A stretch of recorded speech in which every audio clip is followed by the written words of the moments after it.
You know how to hold it all together, but when it comes to your relationships, something's always missing. Welcome to Emotionally Wealthy, a podcast for high achievers who are ready to trade emotional disconnection for clarity, fulfillment, and relationships that are nourishing, not draining. I'm your host, Karen Conlon, licensed therapist, transformational coach, and your guide in turning insight into action. Are you ready for it? Let's do this. Welcome once again to Emotionally Wealthy. I'm Karen Conlon. So here you are again, telling yourself that you are not going to react this way again. This is the last time. And then something happens. Something small, something big, it doesn't matter. Because whatever it is that happened, here it is. The same frustration, the same shutdown, the same internal spiral that you swore you had already worked through. Well, today, everyone, we are going to interrupt that because we're going to be asking and answering the question, what if the issue isn't what's happening around you, and instead it's the pattern that's happening inside you? My guest today is Dr. Ashley Ann, a trauma therapist, researcher, and the founder of Gravity Point Institute. She's also the author of Gravity Point Anthology, a method to resolve stress and trauma before they make you sick. Now, her path into this work was very personal because after growing up as a very highly sensitive and chronically ill child, and then later burning out as a trauma therapist, she started to ask a different question. And that question was, why aren't the current approaches actually working?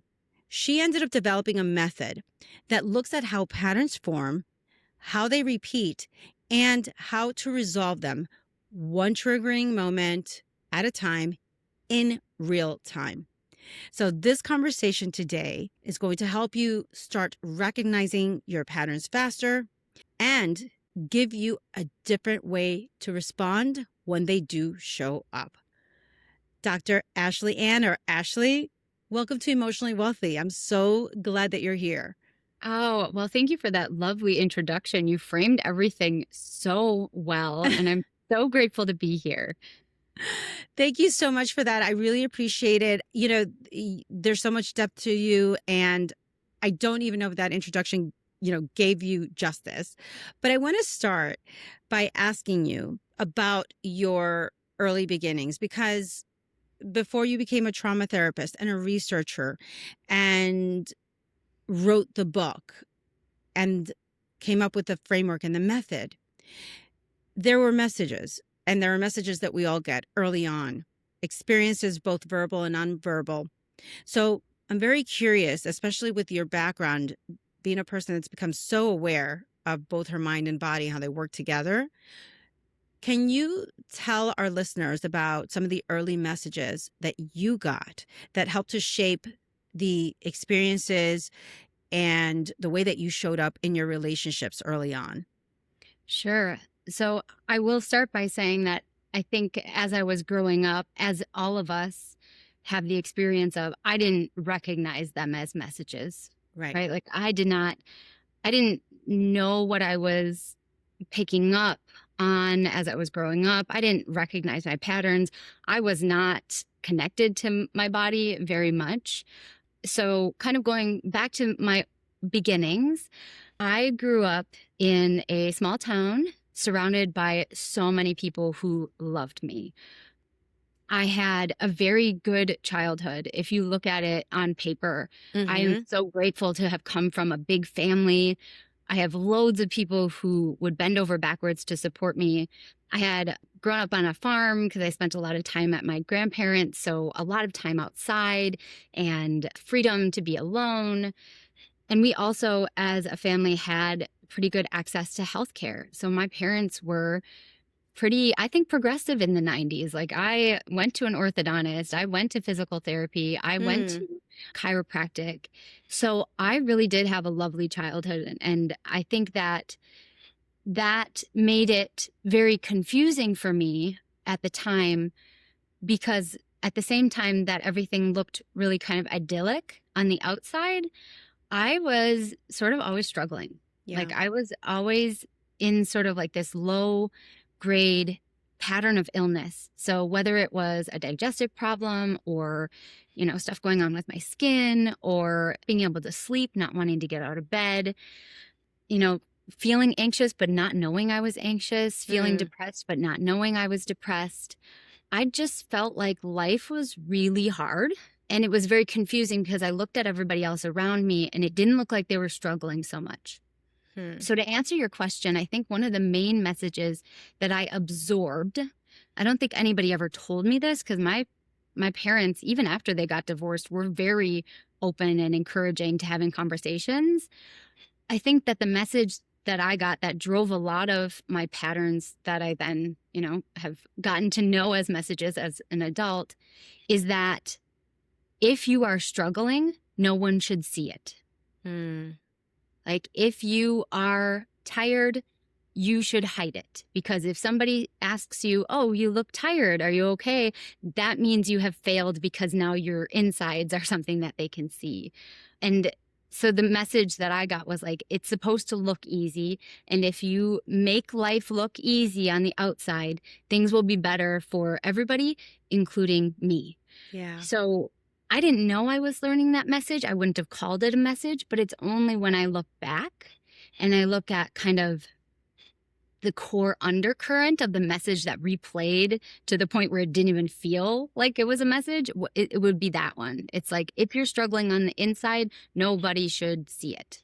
I'm so appreciative of you sharing that experience, because I think when we think about family systems and when we think about early childhood messages, and when I ask that question to my guests, a lot of times what comes up are very obvious things that are said, very, very obvious things that are done. But what you're talking about is the type of thing that is almost invisible, because you're surrounded, like you said, by a loving family, very supportive. As a matter of fact, all of the things that you mentioned really on paper speak to the kind of things that make us resilient, right? These different types of support systems. And yet the underlying and ongoing message that was not on purpose, but that you were being taught and integrating into your identity was never let them see you sweat, basically, that old saying, right? Because if you're doing that, you're making other people uncomfortable, right? And so that brings me to my next thought and question around those early childhood experiences. Ashley, one of the things that you've spoken about, both with me and, just publicly, is just being highly sensitive and dealing with chronic illness just very early on. And taking all of that along with the narrative you just gave us, how did those experiences shape the way that you learned to respond to stress as you started to get older and kind of go out into the world? A big part of my story that was missing is I didn't understand that I was sensitive. Yeah. And I think that part of the messaging that I shared, like this idea that you're not supposed to show your insides, like if you're struggling, nobody should see it. I think part of the reason that that developed early on is because I was, in fact, experiencing things that other people were not. Yeah. And I think very early on, I learned that there's really no point in talking about the things that I perceive because people are not perceiving them. Yeah. And I didn't know that right away. I just knew that it kind of like it would irritate somebody if I would notice that they were feeling a certain way, or, it would overwhelm like a caregiver or a babysitter or an adult in my life if I articulated certain needs. Like it would confuse them and they didn't know how to meet them. And again, this is me speaking as an adult. When we're kids, we don't know what's happening. We just know that somebody is upset and I'm the one who made them upset. Right? Yeah. Like that's all we know as a kid. So, when I work with people, that's one of the things that I help people hold central is like, you need to understand the lens that you had when you were a kid, right? Things are all good and all bad. So as I was growing up, I would have these experiences that were very confusing, right? I would say something that was very obvious, and then there would be some sort of backlash. Either somebody didn't understand what I was saying, they didn't know how to help me, or they would get frustrated, or it would trigger an emotional response. So I think that my sensitivity, in hindsight, and only in hindsight, Yeah. do I understand that that was a big part of that messaging. And then what we know now is that the more sensitive your system is, the more prone you are to becoming ill, right? So maybe we'll talk about that in a second. But like, that was the other piece. It's like my nervous system was just exhausted and Yeah. fried all the time.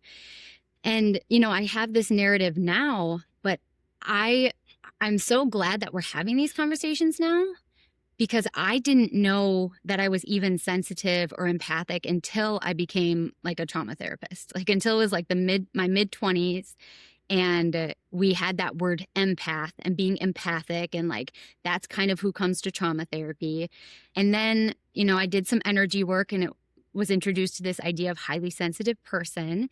And then it wasn't until I was 29, accidentally, at a neurofeedback training, I had sensors on my head, and we were just doing a practice session. And I realized that actually my brain is autistic. Like that's the level of sensitivity I have. And even then, I would say in the last 10 years, it's been a whole other journey of, okay, is autistic just a sensitivity? No, it like affects your executive functioning. It affects your connective tissues. It affects the way you communicate. Like, and so I feel like I've spent the last 15 years really recognizing my sensitivity, naming it at different levels. But I will say that I think that my sensitivity and this whole journey of discovering it is what allows me to do my work that I do now, because it was in figuring out words and frameworks and like philosophies of living your life. Like I had to figure that out for myself. And a lot of like the tools that were out there were not built for sensitive and neurodivergent brain.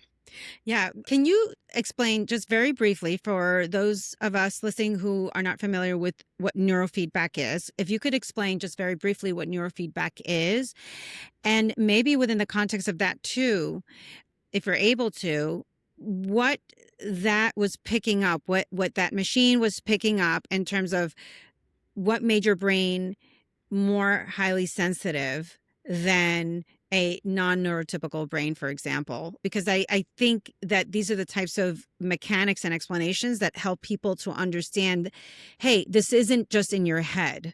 Yeah, right. So neurofeedback. So imagine you have like a Fitbit or an Oura Ring or like some biofeedback device. Like that's what they are, right? So those devices work because they are measuring your physiology, right? Your biology, and they're showing it to you. That's literally all they're doing, right? If I wake up and my Oura Ring tells me I didn't sleep well, that information will inform maybe if I go to bed earlier, right? Because I have the information, I have the feedback from my biology. So neurofeedback is the same mechanism, but instead of looking at your heart rate or your breath rate or your blood pressure or your sleep patterns, we're actually looking at your brain waves, right? So the waves of your brain are electrical, and the electricity in your brain is constantly changing and it's constantly in flux. But at any given moment, there are certain patterns. Like some waves move really quickly, some waves move slowly, and these are like the alpha, beta, theta waves that we kind of talk about if anyone is familiar. So that brain pattern, that brain wave pattern is something that can help us understand what's called a neurotype. So, you know, you have a body type and you have a neurotype, right? So this is kind of like an archetype or sort of a template for how your brain might operate.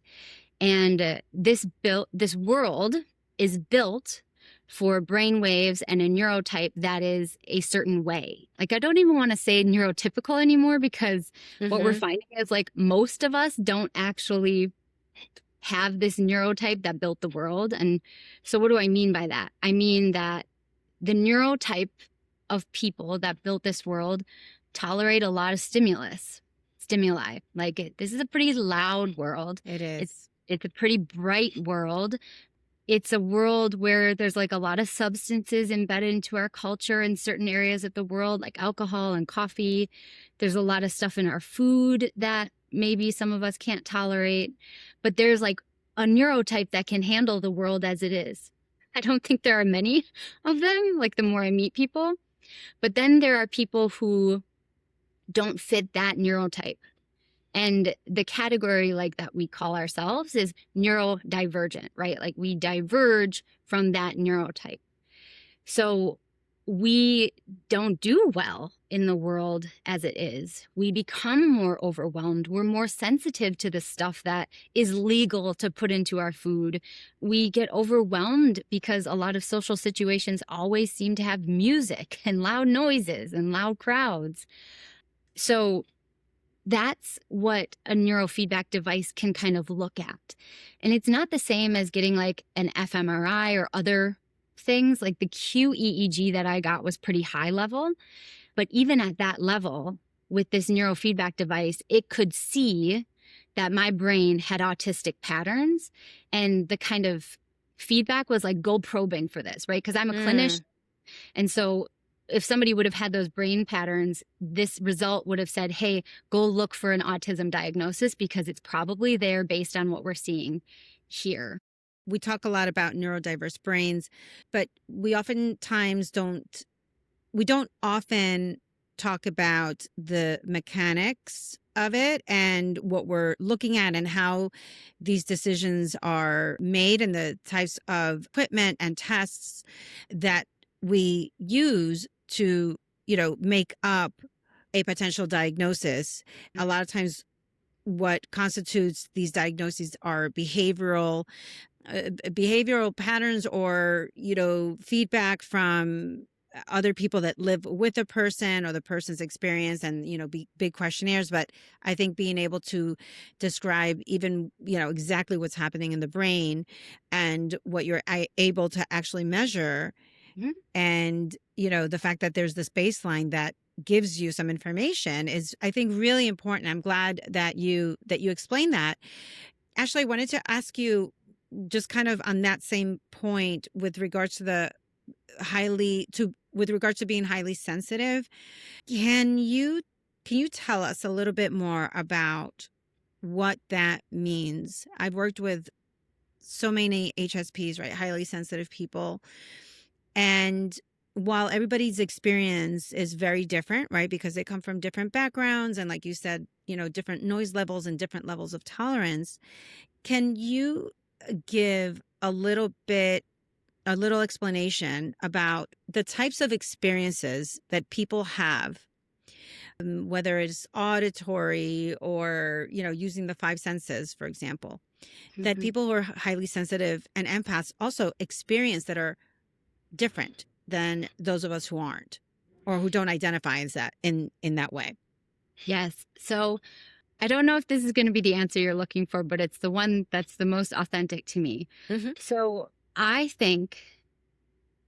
am very grateful that, like on your podcast, you're having these conversations about being highly sensitive and being empathic and, being neurodivergent. And what I am seeing in my own personal experience, in my own practice, in the research, is that we are kind of getting to a point, gratefully, where there is such diversity in how we define all of these labels. And what I hope is long-term vision is that everything is going to be set up for your unique neurotype. Mm-hmm. To me, that level of customization of healthcare and mental health care is where I think we're going. But for the sake of this conversation, these are kind of general definitions of those terms that are helpful for me. And I think I just want to also put out there that I think it's very different for everybody. So, mm-hmm. And I think that we can be all three and kind of move in with all of them. So being a highly sensitive person, there's actually a book out there, and it is if you have read the book and you identify with that framework, it's actually pretty structured. And I'm not going to go too much into that because I'm not an expert in that. But being highly sensitive, and I'll kind of get to what I am an expert Yeah. in, but being highly sensitive is really about being able to perceive more than other people. Like being able to be in the world and notice and perceive more than other folks. So whether that's, the level of light or a fabric on your skin or, somebody glancing at you and the look that they have on your face, like you're just very detail oriented, whether you want to be or not. These are not things that we can turn off or control. Versus being an empath or being empathic, that is sort of a skill or sort of a neurotype that allows us to be very spongy. Like Mm-hmm. we pick up on other people's energies, we pick up on their emotions, we pick up on their expectations. And it's sort of like we're very permeable. Like the Mm-hmm. outside world comes inside our nervous system very, very quickly and very, very like easily. And then neurodivergence is like a whole other topic in and of itself because there are so many different kinds of neurotypes that are considered neurodivergent, whether that's being autistic or being ADHD, being Asperger's. Like there's all kinds of different ways and labels that we have that are really helpful because it gives us an understanding of how our brain actually works. So the way that we process information, the way we make decisions, the way we communicate, the way we nonverbally hold ourselves, like those can all be very diverse in neurodivergence. Yeah. So those are kind of like the three separate topics. But the reason why I feel like I'm kind of well versed at a high level in all of them is because one, almost every single client I've met and worked with in my entire career has been one or all three. So I think it's more common than ever. But the other reason is that my specialty as a trauma therapist is stress. Mm-hmm. And stress is just pressure. Like I think a lot of us think that stress is something that we're in or out of, right? Like we're feeling stressed or we're not feeling stressed. But my definition of stress is it's just pressure. And that pressure is fluctuating all day, every day. Mm-hmm. Pressure changes happen and put pressure on your body. They put pressure on your mind. They put pressure on your relationship. So it can be something as big as like somebody stepping on your toe or a car accident or a natural disaster. Like those are, a lot of pressure. But also you and I are under pressure right now, right? You don't know what I'm going to say next. I don't know what you're going to say next. So there's a little bit of pressure. And in a lot of cases, pressure is privilege, right? It gives you the opportunity to do something. If you're living, you're experiencing stress. So the reason I'm bringing this up now is because we have like frameworks for understanding stress that a lot of people understand, right? We understand that we have this fight, flight, freeze reaction. And then there's this huge conversation about the polyvagal theory going on right now, Yeah. thankfully, which is that we don't just amp up, we also can shut down, Yeah. right? Mm-hmm. So when I started my career, I had access to those frameworks. And what I realized is that for me, as somebody highly sensitive, deeply empathic, and neurodivergent, like it wasn't detailed enough. Like I was perceiving the world with such sensitivity and such nuance that like I wasn't just fighting and fleeing. Sometimes I was frowning. Sometimes I was fostering, sometimes I was failing. Like there were other things that were going on. And without those words, it makes it really hard to process stress. Yeah. All of those things. And especially when you talk about being highly permeable, that resonates so much because when I think about someone who absorbs basically other people's stuff, it's very difficult to be around a loud space or a lot of people. I think it's very difficult for people who are highly sensitive or empaths to live in cities. Not that you can't, but it's hard because you are very acutely aware of people's energies around you, even the slightest shifts of energy. So I'm curious to know, within the context of that, coping, managing all of that, there's this other side, which is people disconnecting and overriding those internal responses without realizing. And it sounds like that was a lot of what you did very early on. So I'd love to know, maybe whether it's on a personal level, or even in your work, like, where do you most often see people doing that, overriding or disconnecting from what's actually happening inside their bodies? Yeah. So that's such a great question. And to answer it, I'm just going to quickly kind of share the way that I understand the stress response cycle and break it down into pieces so that Yeah. I can kind of help the audience understand like where it breaks down and what happens and what we can do about it. So the stress response cycle actually includes at least three aspects of ourselves.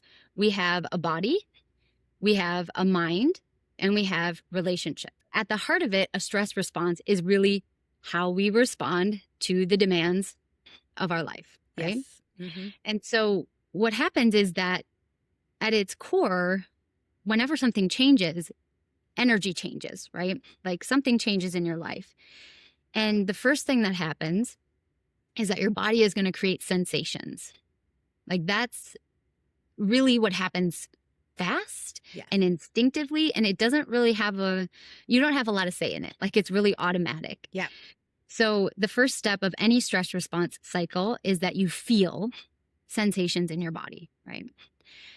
And then in an ideal situation, right? We're not talking about it being broken yet or dysregulated, but in a regulated or an integrated stress response, your body stays connected to your mind. So your mind is going to experience that energy as stories. Now it's going to try and make up a story of what's going on. Like, oh, am I hungry? Did that hurt when somebody stepped on my foot? Is my child in need? Like, does my dog need water? Like, how can I help this person that I'm giving care to? Like, whatever it is, right? So that's the second step, is that your mind can perceive your sensations and it's like, what do I do about this? From there, the next step is that it impacts your relationship. So even if you don't respond, like doing nothing is doing something, but like the next step is that you act. You take some kind of act and you either create a nonverbal or a verbal signal. Yes. And we're doing that all day, every day. It never stops. Like even when you're not doing something, you're still doing something. The stress response cycle is always on. So, and that kind of gets to your question. That means that if that cycle begins with feelings in your body, then those feelings in your body are like the data we need to take through the rest of it, right? Like our body gives us the wisdom of how we feel so that we know how to think and so that we know how to act. That's what I call an integrated stress response cycle. And when that happens, our body stays really balanced. Our mind stays really clear and our relationships are like connected, but we also have enough separation, right? So we're, to use a term, regulated or balanced. And that really is like the sweet spot to be in, to be happy, healthy, and whole. But what you're talking about, so now that we know what an integrated stress response cycle looks like, there are a million demands all the time, whether they're little or large, that kind of overwhelm our system's ability to cope. Mm-hmm. Like let's use the example of being a little kid. And I use this in my TEDx talk. So let's say your puppy passes away, right? And the feelings and the sensations that you have in your body are about sorrow and about loss and about frowning, right? Ideally, in an integrated response, you would be able to create a story that matches that. So you'd be able to say, I am sad. I miss my dog. I'm so heartbroken. And you'd be able to say that in your relationships. And maybe, the caregivers around you would be like, of course you're sad. I'm going to cry with you. Let's create a ceremony. That's what allows us to have an integrated response, is that our environment, our social environment, our financial environment, our physical environment, like it allows us to feel safe with how we actually feel. Yeah. But there are many times when we don't feel safe or when it's just not appropriate. Like this happens at all levels, but sometimes we can't express those feelings. So to go back to that example, let's say you're a little kid and you are heartbroken and your body is in sorrow and you have this story of I am sad, but then when you go to cry with your parent or a caregiver, they say, let's just get another puppy. Let's just go and we'll just get another puppy. It's okay. Yeah. Right. And that caregiver is doing that with love. Yeah. Right. This isn't even a moment where it's other things like violence or oppression or things that can actually negatively stop us. But like even with the best intentions, we learn that certain feelings are off the table. Like they do not work. They might create shame for us. They might create danger for us, or they might just simply not be helpful. Mm-hmm. And that process of disconnecting our body and mind is this is why I love your podcast so much. It literally makes us emotionally impoverished. Yeah. It literally dries up the number of feelings that we're allowed to have. And in the long run, that disconnection, especially for those of us who are most sensitive and learn to shut down at all, our life becomes really small because we don't have that connection Yeah. anymore. I really appreciate how you explained that the framework, the setup of the brain, the mind, and the overall relationship and how everything is integrated. If we are have these disconnections, right, our mind and bodies, or if we don't have the environment that supports that integration and we just kind of want to move through it and push through instead, well, our brain is trying to make up a story about what's happening. And children in particular, like you said before, that they're very black and white thinkers up until around age, maybe 12 or 13 when they can start thinking abstractly. But up until then, they're masters at self-blame and kind of saying, this is my fault, right? Or I made this worse, or I'm responsible for making it better, which is the other side of that coin. And they're very good also just being black and white thinkers because they don't have the vocabulary or the emotional maturity to be able to think otherwise, right? And pick up the nuances that we later as adults are able to pick up on. Yes, and that is so spot on. And I would add to that piece, it is also the smartest thing that we can do to make it our fault. Yeah. Right? Like if you're a little kid and this is a very big world and you need shelter and you need food and you need your parents, no matter how much they might be struggling, it is always safer for you to blame yourself than to blame the outside world, whether it's your parents or your teacher or an older sibling that you need, or, or your environment or your house. Like it's always safer to just be like, well, there must be something wrong with me, because if there is something wrong with all of these things, then what does that mean for my safety? Because I need them. Yeah. And that's the piece that is really important to remember when we're kind of recovering our emotional wealth and like we're getting back in touch with ourselves, is like to remember that if we would have had a better way to cope, we would have. Yes. So even Absolutely. blaming yourself and thinking that you're the responsible one, that was like super smart at the end of the day. Yeah, I mean, because you can't control other things, you can't control other people, and in a way, it's our own little way of being able to feel like we have some kind of control over anything.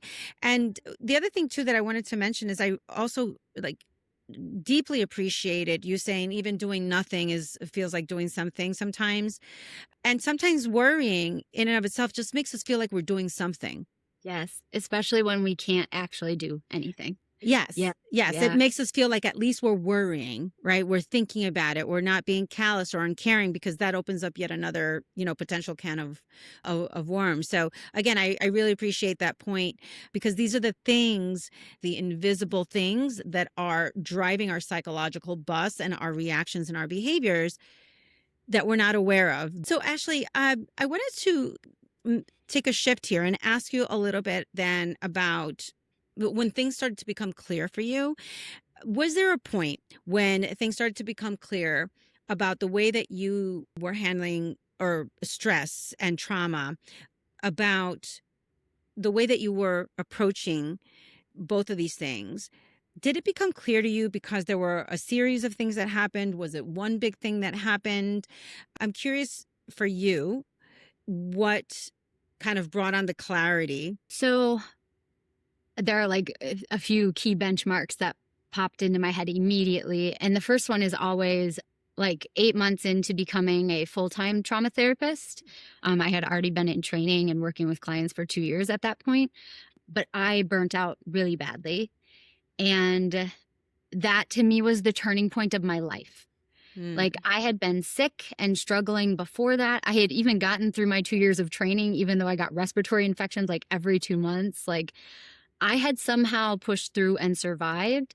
But as soon as I started to sit across people with very difficult stories, right? Because I stayed at the agency that I was trained at. So everybody knew I was a trauma therapist. So like Right. my Right. beginner's caseload was everybody's toughest cases, right? Like, So so what happened was that sitting across from that many people and being empathic and picking that up pushed me to the point where I just could not keep going, you know? And it was a scary time because, and I felt very broken because I felt like, again, everybody around me was fine and I wasn't.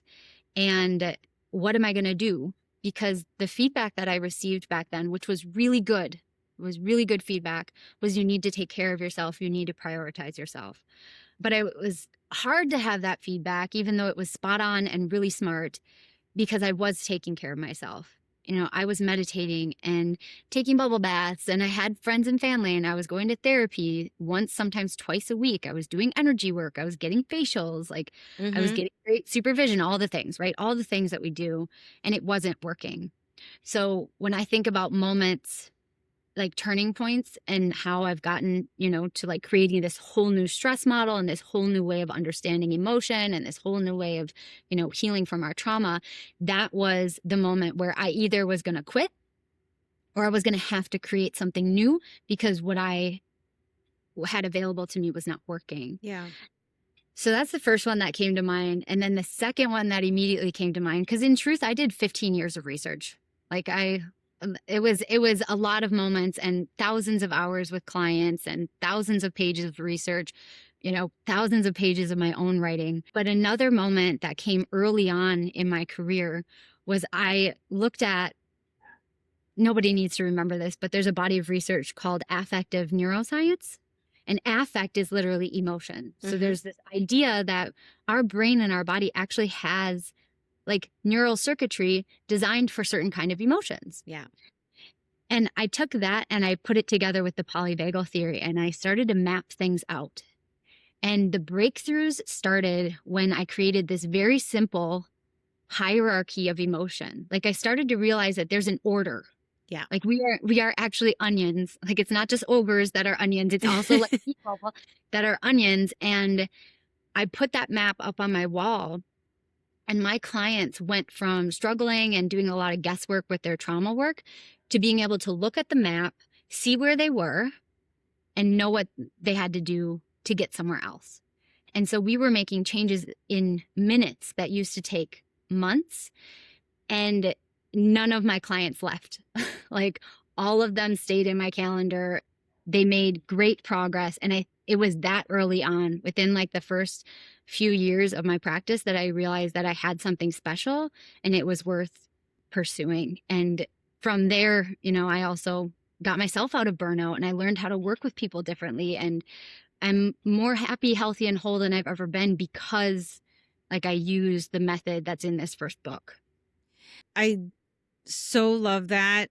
One of the things that you had shared with me when we spoke earlier on was you said something to the effect of when we are overwhelmed and overactive, you know, when we're stuck in shutdown, we get sick.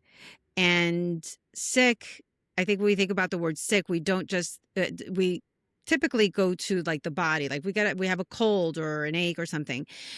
But there is an emotional illness that happens, right? There is a psychological illness that happens. And I want to talk a little bit more about this method that you've developed because some methods are quicker than others.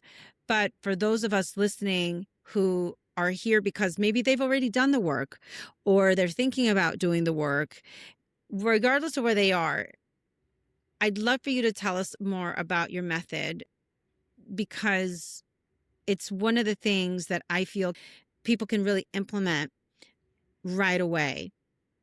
Yeah. Yeah. I appreciate that. And that was my whole goal like I realized early on when I was working with people, and then I was also a faculty member and I was also a supervisor, that I had something special and I needed to make it more accessible, and I couldn't multiply myself fast enough. So I love that your intention with this podcast is to make things more accessible, because I think now more than ever, we all need tools to cope with the crazy world that Yeah. we are in right now.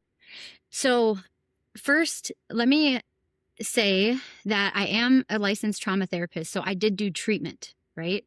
And for folks out there, I think it's important to understand, like at a very basic level, the difference between like being treated and then having like a tool, right? So if you are somebody who has a PTSD diagnosis, that is technically a disorder, right? You are diagnosed with it.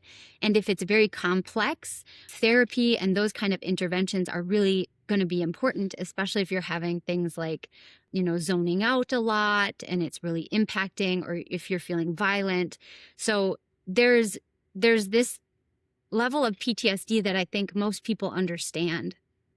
And lately, I think we've done a really great job of having the conversation about something else entirely, which is actually trauma.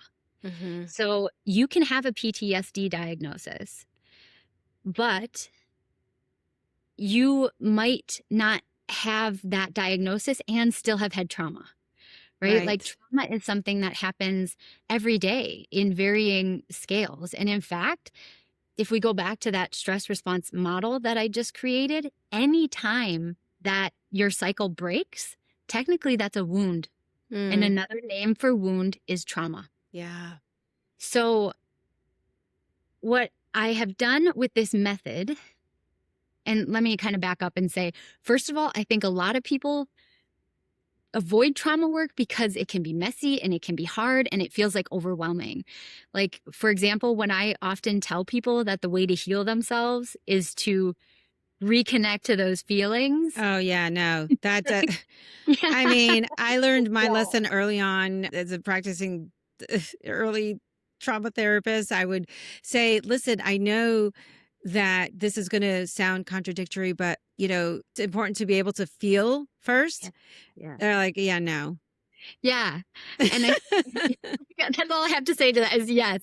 And even to this day, when I talk about it, with audiences and I do trainings, I will even make a joke at that point in the presentation, because I think when you hear that, right? Like when you hear this idea that you can heal yourself, but you have to feel, think, and act, right? You have to feel it to heal it.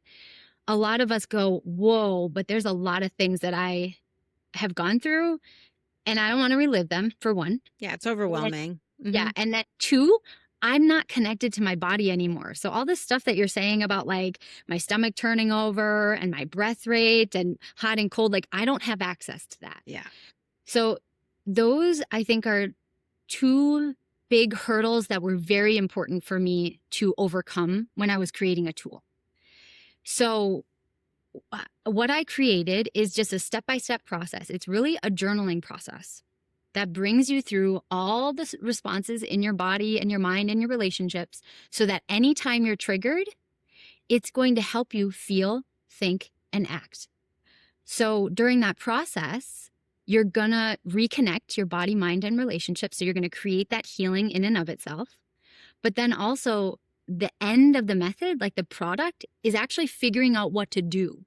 Because I think that's the other thing about some of the therapy work and trauma work that, you kind of need a therapist for, is like sometimes you get to a point and you're like, but I want to do something. Yeah. Yeah. Like this feels like I'm just digging up stuff and I don't have anything to do.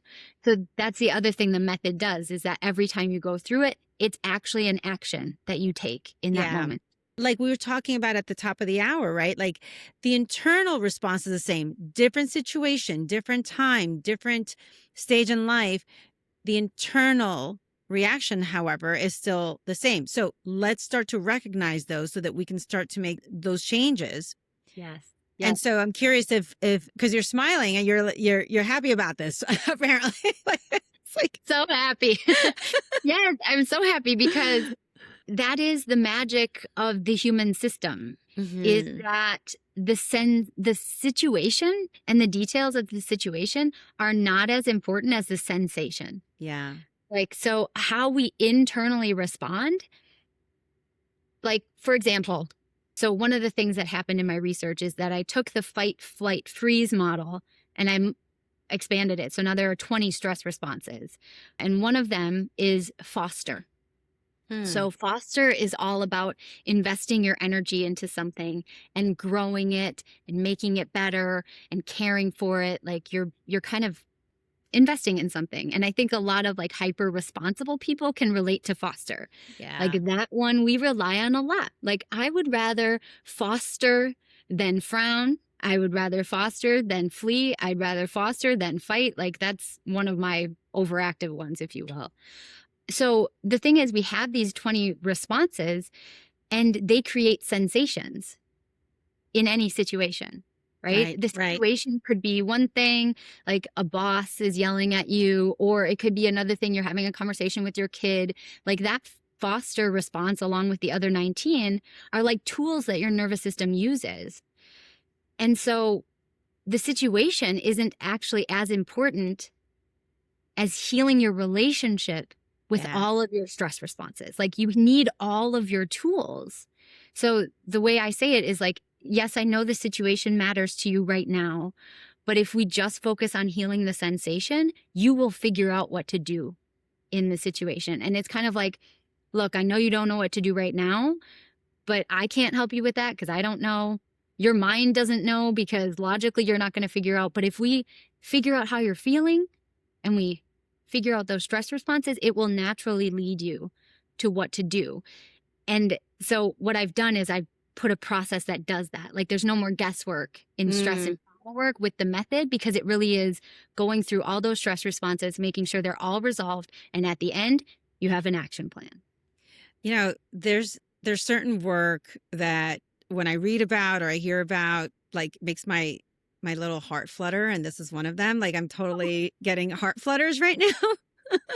Thank you. Just because, well, it's such a cool thing because not only have you expanded on all of these responses, and it's so true, right? When you mentioned foster, it makes me think of the people that tend to listen to this podcast are these folks who are the perfectionists, those overly or hyper productive people who use achievement and taking care of other people and really take on so much of the emotional labor as a way of feeling valued or loved or seen, and are oftentimes left burnt. So I feel like that spoke to me. The other thing that made my little heart flutter again about what you are describing here is that I love, and please correct me if I'm wrong on this, but I do love that this feels like it mixes, or it combines rather, the very practical things and also weaves in the emotional work so that the emotional work doesn't feel so scary. It doesn't feel so heavy. It doesn't feel so intimidating. And I feel like what you're describing here is such a beautiful mix of, hey, let's bring in some really practical skills and then, making the emotional stuff come in tolerable. Yeah. Yes. Is that what's happening? Because that's what it's feeling. 100%. Okay. Yeah. I'm getting all heart flutters because it's so I nice love to that. have you understand it and articulate it so well. Like that's exactly what I've done. The brain is amazing. You were kind of Yeah. talking about the brain's job is to keep us safe. Well, a very important connection in your brain is like your primal animal, soft rabbit, like I say, soft bunny self that is feeling all the things, right? And Yeah. that's like the back of your brain and your brainstem. And then there's the front of your brain, which is like the logical, rational prefrontal cortex, right? Mm-hmm. And a lot of things can feel scary. Like your feelings can be scary when your soft bunny is the one bringing it up, right? Oh, And yeah. Yeah. your soft bunny is all of a sudden angry or scared or confused or sad. Yeah. And that, if you go digging around and poking at your soft bunny, like, of course, trauma work feels terrible. Yeah. But the way that the gravity point method for stress resolution, that's what it's called, works is that we don't actually start there. We value that. It's so important. I think emotion in the body is actually the primary mechanism running our lives. Mm-hmm. But we're not poking around there. What we're doing is we're saying, in this triggering situation, we're just going to name all these 20 stress responses. So we're going to use the front of your brain. The front of your brain is going to be the one driving the psychological bus, right? So you have an adult self driving this process, and we're just going to talk to the soft bunny in the back of your brain and say, okay, so step one, fail. What's not working? Go ahead and tell me what's not working. And then you process that. And then step two, all right, we're just going to give up. What does that look like? That's fold. And the process unfolds where you get to be in the driver's seat. Yeah. Your logical, rational brain is the one. In therapy, we use the word titrate, but it's like we're only turning on the faucet just a little bit. So you get little drips of water. We're not going to break out the fire hose. Yeah, we're not going to flood you. Yeah. Yes, and that's what makes it manageable. Yeah. One of the things that I really appreciate so much about what you're describing here in your framework is that, again, you start with familiarity. You start with a way of working with people where they're using words that they are familiar with. They can come up with it, right? And you're asking them to explain in their own words and in their own experience. They're not sort of sitting in the vulnerable seat of waiting for you to tell them or teach them or reflect back to them. You're saying to them, hey, tell me about you. And what you're describing is a method, and most importantly, a relationship. It's this relationship that you are building with your clients and the people you work with to let them know, you know what, you're in the driver's seat and you actually, you can't really make a wrong turn here. Yeah. Yes, right? exactly. Yes, because you're the one. The thing that I keep thinking about is like, I think sometimes trauma work can feel very surprising. Yeah. Yeah. When we don't have guardrails up. And like, if anybody is listening and they've gone to like 1 or 2 therapy sessions, or maybe they're like 6 weeks in and then all of a sudden they're like, oh, I forgot about my session, or, oh, I just can't find the money anymore. And sometimes that's real. I don't want to overlook that. Yeah. But I myself, I know that when I start like avoiding things like that, it's because the last time I was there, I was overwhelmed. Yes. And now my system is going unconscious and it's like, no, thank you. I don't need to do that anymore. Yeah. So titration is so important. And I think, I have the book here. This book is definitely for practitioners. And then it's also just for somebody to pick up. Like this is textbook quality, but I made it so that anybody can pick it up and they don't even have to do the research. This is a side note, but do you remember those choose your own adventure books? Oh yeah, totally. So like those were my favorite. So if you don't know what that is, it's when you get one book on paper, we didn't have ebooks back then, and based on your choices throughout the book, you could go to different pages, like it would get to a cliffhanger and it'd be like, oh, if you want this and you have this choice, go to page 99. If you want this, go to page 150, right? So I actually made it very important that one of the first pages in this book is a choose your own adventure page. Yeah. So people can either read it cover to cover and read all the research, which I think a lot of practitioners are going to appreciate. You can either jump right to the middle of the book and actually learn the in-depth dive of the method, or if you're too overwhelmed for any of that, I just put it in the back and you can go to the book and just do the steps right now. And that's kind of going back to this point that you're having of like being in the driver's seat and having agency is like such a primary part of healing ourselves. Right. We don't want to take risks because we don't know what's on the other side. And I think what you've done here is made it very not intimidating to just kind of let me pick and see what happens here. Because there's the stakes are not so high. They're not like big consequences. And you can always go back and change your mind. Yes.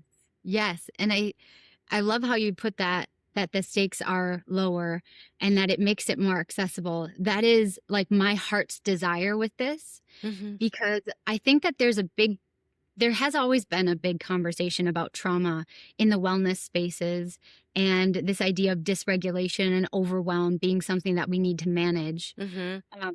I think that, divine forces, the universe, whatever, coincidence.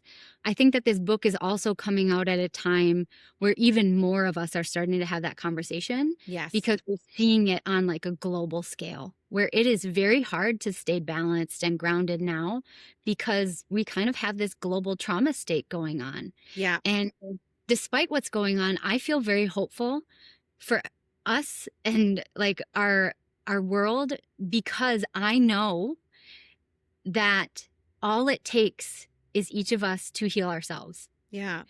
Like it feels like we need a lot of political power and a lot of money and millions of followers, but it really, you can contribute to the healing of this world one trigger at a time.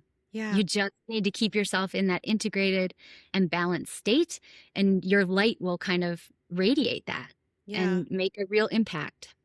Yes. So well said. And one of the most important ideas about your work is the thought around not isolating stress and trauma as, isolated events, and really maybe moving towards looking at the patterns, right? Yeah. Patterns that are cycles that repeat themselves, and look at them as patterns rather than trying to figure out, oh, what happened here, rather than trying to figure every little nugget about what's happening with stress and what's causing it. Was it this trauma? Let's look at the patterns and see what happens if we do that. I really appreciate that you see that. I cannot believe how much you see this work. It's very hopeful and exciting for me because we have not talked about stress patterns, but that's what you learn. Mhm. When you learn all of those 20 responses, like you and I just talked about, like Will Foster is one of my favorites. That all that is a pattern. Yeah. And when you see your pattern, you don't have to be so ashamed of it. It doesn't have to be something that like is you. Like I am not my stress pattern. I am not my trauma pattern. It's just something else that I can heal. And when we each heal our stress and trauma patterns, like that really is how we heal patterns on a global scale. You have to forgive me. This is coming to my mind and I tried to put it aside, but have you seen the movie K-pop Demon Hunters yet? No, but it keeps popping up on my Netflix, so maybe I'm supposed to, or whatever. Like it keeps popping up, so maybe I should. And now you're bringing it up. The universe is trying to tell me something clearly. So I would not have watched it either, but my friend traveled in for my book launch several months ago, and she was like, "We have to watch this," and I'm like, "It's an animated film. Like I would have never picked it out, but I think it's still on top 10, like from June of 2025. It's crazy." So I have a hunch. So you need to watch it and then you need to email me later. But K-pop Demon Hunters is all about patterns. Like we all have patterns that we're ashamed of, and patterns that bring us down, and patterns that make us feel other.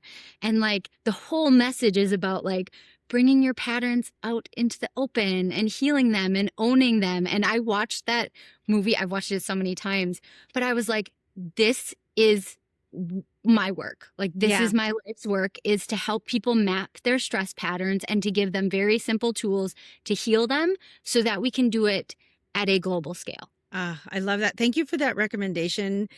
I'm definitely going to be watching because it keeps coming up, so now you're bringing it up. And I just wanted to mention too, I think the reason that I get your work so deeply and it resonates so much is because as you now understand your highly sensitive characteristics and qualities and your empathic qualities are the gift, right?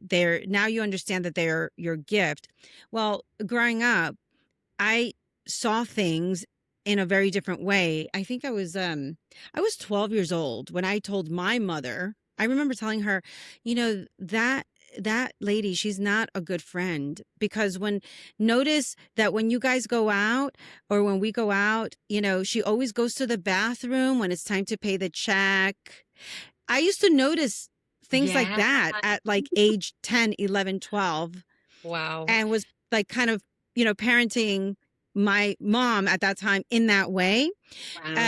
And so I realized that that is my superpower and always has been. It used to be a curse because I used to point things out that people were not ready to hear. And it was annoying sometimes to people. And I didn't understand it. But when I started to understand what that was about and started to learn more, I started to understand, oh, it's that I see patterns as clear as other people see that the sky is blue. So I've learned to pull it back when I need to and allow it to come up when it's helpful. It's a So beautiful gift. Yeah. it is. It's a really wonderful gift. But, one of the things, again, that I'd like to do now is just encourage people to look at these things, these patterns that maybe if they've been thinking about, gosh, hasn't served me. Well, you know what? It probably has served you in some cases. And it's about discerning and learning to understand in what cases, what situations, with what people they don't. And you have to protect yourself in whatever way possible sometimes, right? Yep. Understanding your patterns allows you to have more control over them and to use them more intentionally. And I just going back to what you shared, I can relate to that idea of seeing that so early on. And I think the most sensitive of us have that gift like you did because we are still connected to our bodies at that point. Yes. And, we haven't had to be forced out of it. Like, how wise. You were so wise. And now, you're obviously using it for the greater good. But it's becoming that awareness. Yeah, that awareness. And I think that, having this map for the 20 stress responses is just one access point for us all to get back to that, younger person in ourselves who already knows who we are and what we need to do. Your work is so important. It resonates so much with me, and I know it's going to resonate so much with others. I want to encourage everyone to go out and get your book, Gravity Point Anthology, A Method to Resolve Stress and Trauma Before They Make You Sick. Go ahead and pick up a copy and learn some more. Ashley, I have one last question that I always ask my guests. And that last question is, how would you define emotional wealth? Ooh. Well, it's kind of like nerdy and scientific, but I think that having access to all of those stress responses, because that's where our emotional wealth literally lies, is flexibility and freedom to feel our way through the world. So that's one of the reasons I resonate so much with your title, because I'm like, yes, this is what we are all working toward. Yeah. Thank you so much for that. Okay. And so I want to give everyone an opportunity to explore your work further, find out more about the Gravity Point Institute, or maybe just contact you. So that being said, what would be the best way for people to find you? Socials, website, let us know. Sure. So the best place is to find me on my website. So it's gravitypointinstitute.com. So it's all spelled out. And there I have all of our resources. So we have the podcast there. We have a free guidebook there. You can join our newsletter. We have a free training. And then also that is the only place to buy the book as well. So the Institute exclusively publishes it. So if you want the book, you can find it at gravitypointinstitute.com.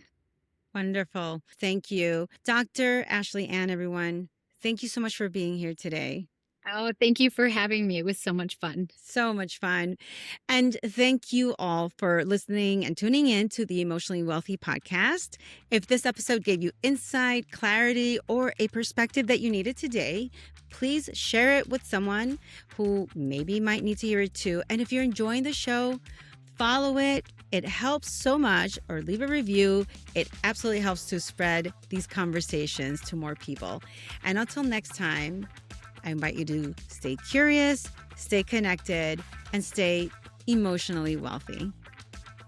Oh, hey, quick reminder for you that this podcast is for informational purposes only and is not a substitute for professional advice, diagnoses, or treatment.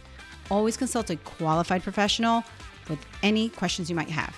Thanks to our friends at BuzzSpear for helping with post-production and distribution.